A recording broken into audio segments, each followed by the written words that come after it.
প্রকাশ্যেই ছিনিয়ে নেওয়া হচ্ছে ঠিকাদারের টেন্ডার ফর্ম। আইনশৃঙ্খলা বাহিনীর সামনেই ঘটছে এসব, তবু নির্বিকার পুলিশ।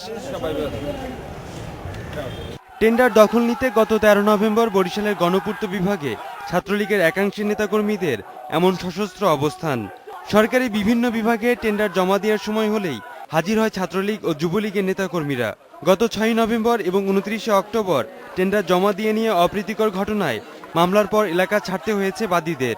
মহানগর ছাত্রলীগের সভাপতি এবং সাধারণ সম্পাদক এদের কারণেই আমাদের পক্ষ এখন বর্তমানে বরিশাল ছাড়া আছে। ঠিকাদারের কাছে আতঙ্কের নাম ছাত্রলীগের মহানগর সভাপতি জসিমের বাহিনী, বিএম কলেজের প্রাক্তন ছাত্র কর্মপরিষদের ভিপি তুষারের বাহিনী এবং জেলা সম্পাদক রাজ্জাকের বাহিনী। দেখা যায় ছাত্র দল থেকে, ছাত্র শিবির থেকে আমাদের দলে ঘেরছে, দলের সুবিধা নেওয়ার জন্য তারাই এগুলা করে। আমি রাজ্জাক, আমার তো কোনো অফিসে কেউ দেখে না। হ্যাঁ, আমি অনেকে বলে মিডিয়া অনেক নাম আসে আমার।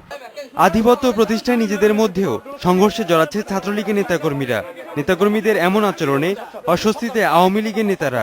কোনো অবস্থাতেই আর কোনো টেন্ডারবাজদের কোনো প্রশ্রয় দেওয়া হবে না, এবং যেহেতু পত্রপত্রিকায় আসছে ছাত্রলীগ এবং যুবলীগ, আমরা মনে করি এটা আমাদের সরকারের এবং দলের ভাবমূর্তি ক্ষুণ্ণ করছে।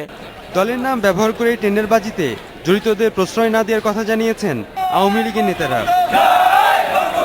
রাকিব খান, ইন্ডিপেন্ডেন্ট নিউজ।